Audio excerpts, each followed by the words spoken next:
Kênh YouTube Cuba Quốc đảo xinh tươi. Xin chào các bạn. Hôm nay chúng tôi mời các bạn tham quan những di sản văn hóa và thiên nhiên của Cuba được Tổ chức Giáo dục, Khoa học và Văn hóa Liên Hợp Quốc công nhận là di sản thế giới. Di sản thế giới của Tổ chức Giáo dục, Khoa học và Văn hóa Liên Hợp Quốc gọi tắt là UNESCO là những địa điểm có tầm quan trọng đối với di sản văn hóa hoặc thiên nhiên như được mô tả trong Công ước Di sản Thế giới của UNESCO được công bố vào năm 1972. Quốc đảo Caribe Cuba đã phê chuẩn công ước vào ngày 24 tháng 3 năm 1981, giúp các di tích lịch sử của nước này đủ điều kiện để đưa vào danh sách. Tính đến năm 2021, có 9 địa điểm ở Cuba được UNESCO công nhận là di sản văn hóa. Cuba có địa điểm đầu tiên được đưa vào danh sách tại phiên họp lần thứ 6 của Ủy ban Di sản Thế giới, được tổ chức tại trụ sở UNESCO ở Paris, Pháp vào tháng 12 năm 1982. Tại phiên họp đó, phố cổ La Habana và hệ thống pháo đài của nó, một địa điểm bao gồm một phần trung tâm lịch sử thủ đô La Habana của Cuba, cũng như các công sự pháo đài được xây dựng từ thời thuộc địa Tây Ban Nha, được ghi vào danh sách. 9 địa điểm của Cuba được công nhận là di sản thế giới bao gồm 2 địa điểm được chọn vì ý nghĩa tự nhiên của chúng, Công viên Quốc gia Alejandro de Humboldt ở các tỉnh phía đông Holguín và Guantánamo và Công viên Quốc gia Desembarco de Granma, được đặt tên theo con tàu chở các thành viên của phong trào 26 tháng 7, những người đã khởi xướng cuộc cách mạng Cuba. Cảnh quan thành phố bao gồm phố cổ La Habana, Trinidad và Camagüey, tất cả đều được xây dựng từ thời thực dân Tây Ban Nha đầu thế kỷ 16. Các địa điểm này cũng bao gồm các vùng nông nghiệp lịch sử, trong đó có các đồn điền cà phê ở phía đông nam Cuba và vùng thuốc lá ở thung lũng Vinales.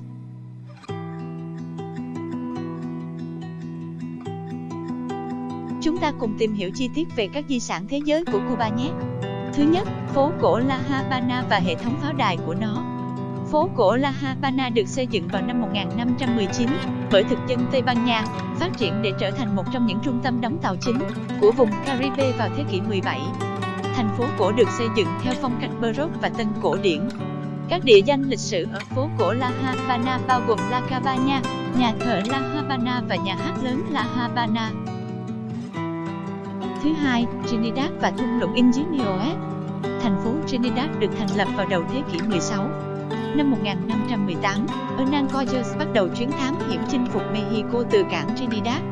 Thành phố thịnh vượng trong suốt thời kỳ thuộc địa, phần lớn là nhờ sự thành công của ngành đường địa phương. Thung lũng de los Ingenios liền kề là nơi khởi nguồn của ngành công nghiệp mía đường Cuba, nổi lên vào thế kỷ 18. Đây là nơi có nhiều nhà máy đường, cũng như các trang trại chăn nuôi gia súc và đồn điền thuốc lá. Di sản thứ ba là pháo đài San Pedro de la Roca, Santiago de Cuba. Sự cạnh tranh thương mại và chính trị ở khu vực Caribe vào thế kỷ 17 đã dẫn đến việc xây dựng hàng loạt công sự khổng lồ trên một doi đất đá để bảo vệ cảng quan trọng Santiago. Thiết kế của pháo đài dựa trên kiến trúc Ý và thời phục hưng. Tổ hợp pháo đài và khẩu đội là một trong những công sự phòng thủ hoàn chỉnh và được bảo tồn tốt nhất của người Mỹ gốc Tây Ban Nha. Di sản thứ tư là vườn quốc gia Granma. Vườn quốc gia được đặt tên theo tên con tàu chở Fidel Castro, Raúl Castro, Che Guevara và 79 thành viên khác của phong trào 26 tháng 7 tới Cuba để lật đổ nhà độc tài Batista. Công viên có địa hình núi đá vôi độc đáo với các đặc điểm như ruộng bậc thang, vách đá và thác nước. Di sản thứ năm là thung lũng Vinales. Làng Vinales được thành lập vào năm 1875 sau khi mở rộng vùng trồng thuốc lá ở thung lũng xung quanh. Thung lũng có địa hình núi đá vôi, kiến trúc bản địa và phương pháp canh tác truyền thống. Thung lũng cũng là nơi diễn ra nhiều cuộc giao tranh quân sự khác nhau trong chiến tranh giành độc lập và cách mạng Cuba.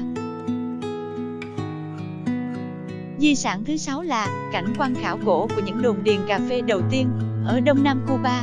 Trong thế kỷ 19 và đầu thế kỷ 20, miền đông Cuba chủ yếu trồng cà phê. Tàn tích của các đồn điền thể hiện các kỹ thuật được sử dụng ở địa hình khó khăn, cũng như ý nghĩa kinh tế và xã hội của hệ thống đồn điền ở Cuba và Caribe.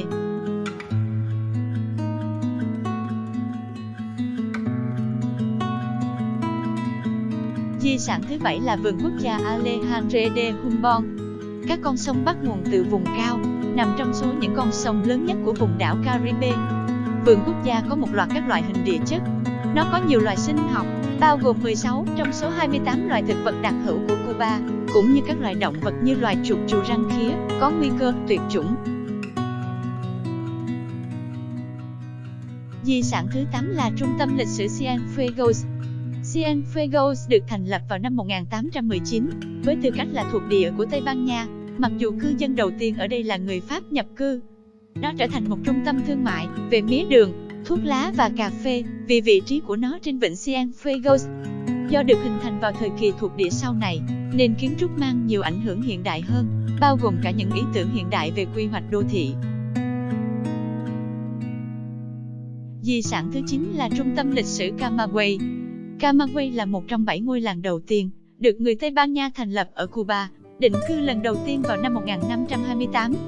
Cách tổ chức của thành phố khác thường, với cách xây dựng có trật tự, điển hình của hầu hết các khu định cư Tây Ban Nha khác.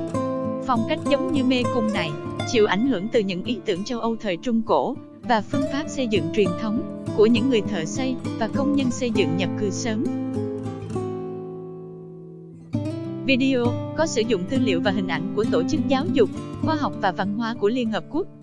Cảm ơn các bạn đã theo dõi kênh YouTube Cuba Quốc đảo xinh tươi. Nếu thấy hữu ích, vui lòng bấm nút like và đừng quên đăng ký để theo dõi các video tiếp theo.